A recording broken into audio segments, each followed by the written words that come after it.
Welcome back to another deep dive. I'm your host, and today we are opening up a file that, honestly, it gives me absolute narrative whiplash.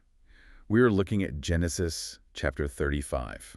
Whiplash is definitely the right word for it. It's a complete tonal shift. Seriously, if you've been following the source material chronologically with us, you know exactly why. The previous chapter, Genesis 34, was essentially a horror movie. It really was. You had the assault on Dinah, and then this brutal retaliatory massacre of an entire city by her brothers, Simeon and Levi. It was gruesome. It was morally bankrupt, and God's voice was completely absent from that entire chapter. Right. It's arguably the lowest point in the history of the patriarchs. Yeah. I mean, you have this family that is supposed to be a blessing to the nations, and instead they've basically become a warlord clan. And then, bam, Yeah. chapter 35 starts. It's like someone yelled cut, and we just moved to a completely different set. We're talking about a spiritual reset today, a return to the source. And this is what really stood out to me when I was going through the research stack. It is not a happily ever after. No, not even close. It's a chapter full of funerals. It has revival, sure, but it's also got death, a tragic birth, and a betrayal that permanently changes the political landscape of Israel. It is the pivot point. This is the exact moment where Jacob finally truly becomes Israel. But the cost of that transition is incredibly high. Exactly. So for today's mission, we've got a massive stack of sources to help us decode this.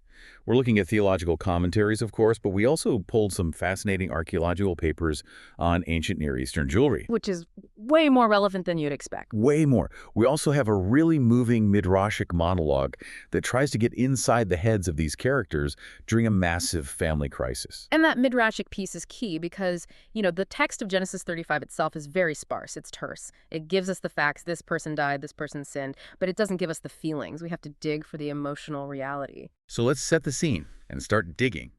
Jacob and his family are stuck in Shechem. This is the scene of the crime from the previous chapter. They are paralyzed. They're terrified the neighboring cities are going to wipe them out in revenge, and then the silence breaks. God speaks. Finally. And the command is very specific. Arise, go up to Bethel. Now, for the listener who doesn't have a map of ancient Canaan tattooed on their brain, this isn't just a change of scenery. It's not just, move down the road to a safer suburb. No, this is a pilgrimage. Bethel, it literally means house of God. This is the specific GPS coordinate where Jacob had his very first encounter with the divine decades ago. The ladder to heaven. Right, the ladder, the angels ascending and descending, that happened at Bethel. So he's being told to go back to the start, back to his first love, in a sense. Exactly. He's in a total crisis. His sons are murderers, his daughter is traumatized, and his moral authority as a father is just in the toilet. And God's solution isn't a military strategy. It's not a PR campaign. It's purely spiritual. Go back to where you met me. Go back to the beginning. But before they can go, Jacob does something really interesting. He looks at his household, and remember, this includes his wives, his kids, and probably a lot of captives and servants they just took from Shechem, and he issues a strict command. Put away the foreign gods that are among you. The purge. The purge, exactly. And this is where that archaeological data caught my eye, because the text specifically lists what they hand over. They give him the foreign gods and the rings that were in their ears. Now, I'll be honest. Growing up, I just thought, okay, they're taking off their bling to be humble. Like, no flashy jewelry in church. Right, a modesty thing. Yeah. But our sources say that's a complete misunderstanding of the culture. It is a massive misunderstanding. We have to strip away our modern view of jewelry as just, fashion. In the ancient Near East, specifically in the 2nd millennium BC, earrings weren't just decorative. They were functional religious technology. Religious technology, I love that phrase. Because the sources point out we found amulets from this period in places like Mari and Ugarit.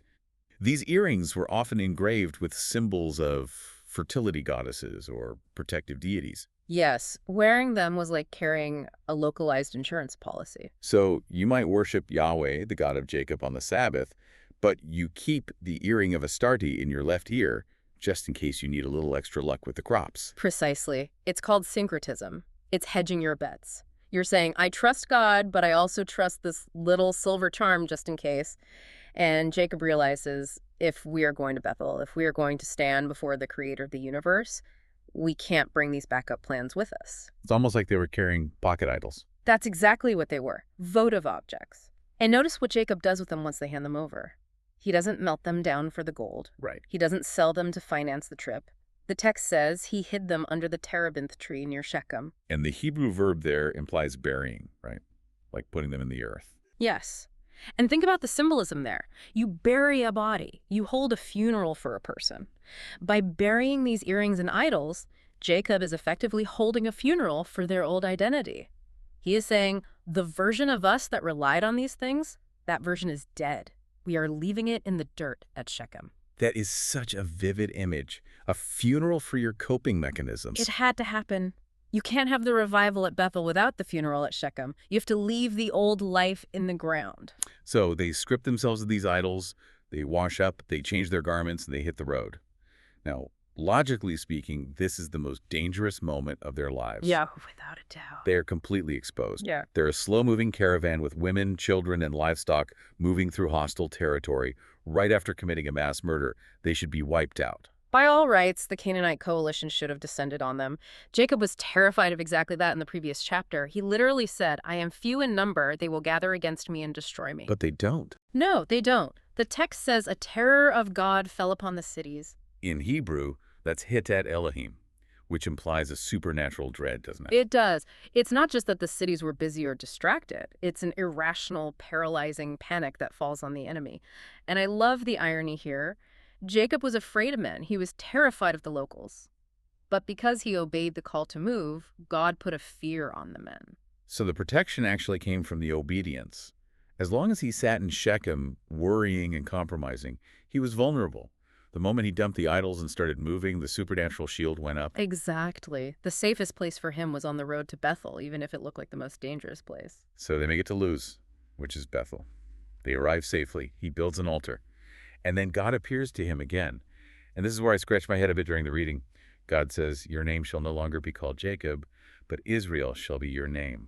A momentous occasion. But wait, didn't we already do this? In chapter 32, the whole wrestling match in the dirt, the angel already changed his name to Israel. Why are we watching a rerun? It's the question everyone asks when they read this. Why the repetition?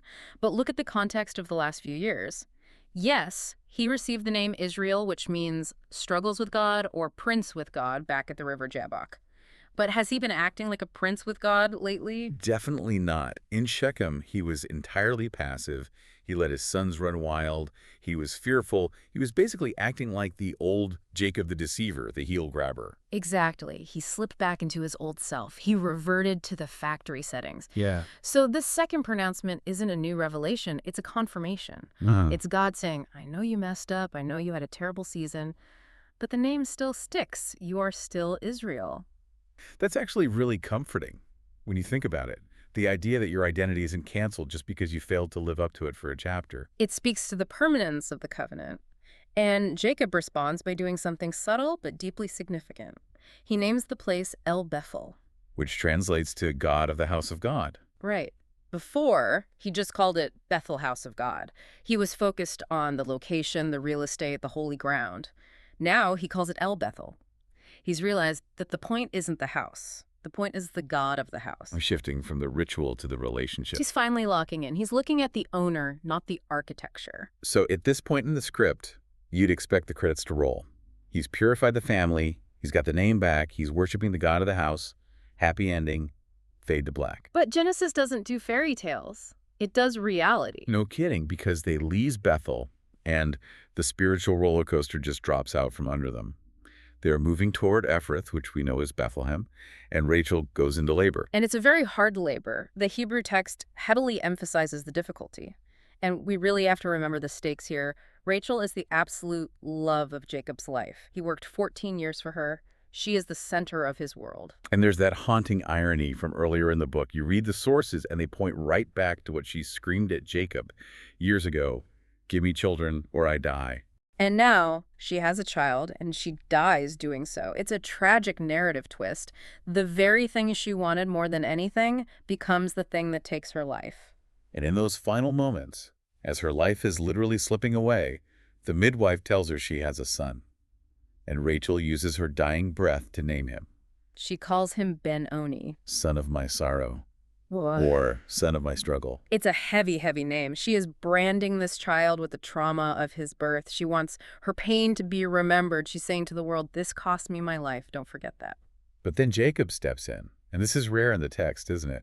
Usually, the mothers are the ones naming the children in Genesis, but Jacob overrules her immediately. He changes the boy's name to Benjamin. Son of my right hand. Now let's play devil's advocate here for a second. Is Jacob being incredibly insensitive? His wife is dying. This is her literal dying wish. And he basically says, no, we're not calling him that. It can definitely look that way on the surface, but let's look at the midrashic source we pulled for this. It frames this entirely differently, not as disrespect, but as an act of desperate fatherly love. Imagine if he had kept the name Ben-Oni. Every single time he looked at that boy, every morning at breakfast, he would be saying, "Pass the milk, sorrow. How was your day, suffering?" He'd be defining the boy's entire existence by the tragedy of his mother's death. He'd be a walking tombstone. Exactly. He would be a permanent anchor to the pain. By changing it to Benjamin, son of my right hand, Jacob is giving him a place of honor and strength. The right hand in that culture is the position of support. He's saying, you are not the cause of my sorrow. You are the source of my strength. He's reframing the narrative for the sake of the child. He is. He's refusing to let the trauma have the final word, and that takes immense strength, considering Jacob is currently grieving the loss of his favorite person in the world. He puts his son's future above his own immediate grief. And then he buries her right there on the road to Ephrath. The archaeological source notes that she's the only matriarch not buried in the family tomb at Machpelah. She's just left on the way to Bethlehem. It's a very lonely burial. And earlier in the chapter, we briefly glossed over it, but Deborah, who was Rebekah's nurse, also died and was buried under an oak tree. So Jacob is just burying people left and right in this chapter. They even called that spot the Oak of Weeping. But he keeps moving. He has to. Yeah. And yet the hits just keep coming. Yeah. We get to verse 22. And this is a complete record scratch moment. It's just one sentence. Reuben went and lay with Bilhah, his father's concubine, and Israel heard of it. It takes your breath away. It's shocking. This is Reuben, the firstborn son. Bilhah is Rachel's handmaid, the mother of his brothers Dan and Naphtali. What on earth is happening here? Is this just uncontrollable lust? Or is there something else at play? Well, it's easy to read it as just a severe moral failing, a sexual sin. But most historians and commentators look at the ancient Near Eastern context and see this as something much more calculated. In that era, access to the patriarch's concubines, or a king's harem, was a direct claim to the throne. Oh, we see this later in the text with King David's sons, right? Absalom and Adonijah. They sleep with the concubines to publicly say, I'm the boss now. Exactly. It's a coup. Think about the timing here. Rachel is dead. Bilhah was Rachel's maid. There might have been a very real fear in Reuben's mind, and remember, Reuben is Leah's son, that Jacob might elevate Bilhah or favor Bilhah's sons now that Rachel is gone. So Reuben is asserting dominance. He's trying to force his father's hand. He's saying, I'm the alpha of this clan now. I'm taking what's yours. It's a power grab, a very ugly political one, committed right in the middle of the family's raw grief. And the reaction from Jacob, or rather, the lack of reaction, the text says, and Israel heard of it. And that's it. There's a paragraph break. The silence is absolutely deafening. Why doesn't he explode? Why doesn't he kick Reuben out? I mean, this is the ultimate betrayal from your own son. The source notes describe the narrative style here as terse. It's deliberately understated, but you cannot mistake that silence for acceptance. Jacob, who is now fully operating as Israel, absorbs the blow. He doesn't react with the hot-headed, impulsive violence of his youth, but he keeps the receipts. Because there are massive consequences for this, right? Massive consequences, but they are delayed. We don't see them hit until Genesis 49 years later, when Jacob is on his deathbed giving out the final blessings. Because of this specific act, Reuben forfeits the birthright entirely. He loses the double portion, he loses the leadership, and he loses the priesthood. He loses everything because of this one moment of, I think Jacob later calls it being unstable as water. Right. Unstable as water, you shall not excel. And this moment reshapes the entire future of the nation of Israel, because the firstborn disqualified himself, and the next two sons, Simeon and Levi, disqualified themselves with the massacre back in Shechem. So the blessings get redistributed. So how does it split up? Who gets what? It splits three ways among the younger sons. Judah gets the royalty, which is why King David eventually comes from the line of Judah. Levi gets the priesthood. And Joseph gets the double portion, the material wealth and the land. It's amazing. All the political and tribal lines of ancient Israel are drawn right here in the mess of this one family's dysfunction. Exactly. The map of the future 12 tribes is being drawn in invisible ink right now, based on these moral failures. Speaking of the end of things, the chapter closes with one final death. Jacob finally makes it down to Mamre, to his father Isaac. Isaac, the man who thought he was dying 20 years ago. I know. Back in chapter 27, he was on his deathbed asking for venison. Everyone thought it was the absolute end. And here we are, decades later, and he's finally passing away at 180 years old. He lived a very quiet life compared to his son, but his death provides this beautiful bookend to the section. The text simply says, his sons Esau and Jacob buried him. Just that visual alone. Esau and Jacob, side by side, shovels in hand. It tells us the reconciliation actually held. Remember, the last time we saw them together before their big reunion, Esau literally wanted to murder Jacob. Then they had that nervous, tearful hug in chapter 33. But this confirms it wasn't just a fleeting emotional moment. They can stand together at a grave and mourn simply as brothers. And then we get the list, the full roster of the 12 sons. The team is complete. Benjamin is born. The 12 tribes are finally physically present on Earth. It's hard not to look at that list of names and think about the sheer dysfunction we just discussed. Incest, mass murder, idolatry, blatant favoritism. And yet, this is the foundation. That seems to be the core message of Genesis. God builds his nation not on plastic saints, but on very flawed, very broken people. The promise persists through the failure, not because of their perfection. So as we wrap up this deep dive, how do we synthesize all of this for you, the listener? We started with a purge of idols, we had a spiritual high point at Bethel, and then we immediately crashed into death and betrayal. For me, the key takeaway from all these sources is about spiritual realism. Jacob did everything right at the beginning of the chapter. He got rid of the idols, he went to Bethel, he got right with God. But that didn't put a magic force field around him. No, it didn't. Spiritual revival is not an insurance policy against human sorrow. He still lost his wife. He still got profoundly betrayed by his eldest son. He still had to bury his dad. So what was the point of the revival then? Why go to Bethel at all if it doesn't stop the pain? Because the revival gave him the capacity to survive the sorrow. Imagine if he had faced Rachel's sudden death while he was still compromising back in Shechem, surrounded by those pagan amulets and totally paralyzed by fear. He might have completely collapsed. But because he had re-anchored himself in El Bethel, because he had reclaimed the name Israel, he had the strength to stand over that grave and say, my son will not be called sorrow, he will be called strength. He was anchored enough to withstand the storm. Exactly. It gave him the foundation to keep moving forward. That is a profound place to land. It makes this chapter feel less like a random collection of ancient events and more like a masterclass in resilience. Absolutely. It's about enduring the unendurable, because you know who you are. I want to leave you with one final thought to chew on as you go about your week. We've talked a lot about burying today. This chapter is full of holes in the ground. Jacob buries his idols under a terebinth tree. He buries his mother's nurse, Deborah, under an oak. He buries his beloved Rachel on the roadside. And finally, he buries his father Isaac in a family tomb. It is a chapter entirely defined by what is left behind. So here's the question for you to explore. To finally, truly become Israel, to become the person God intended him to be, what was the most important thing Jacob had to bury? Was it the golden earrings? Was it his grief? Or was it the illusion that he could ever control his own life? That is the real question. Thanks for diving deep with us. We'll see you next time.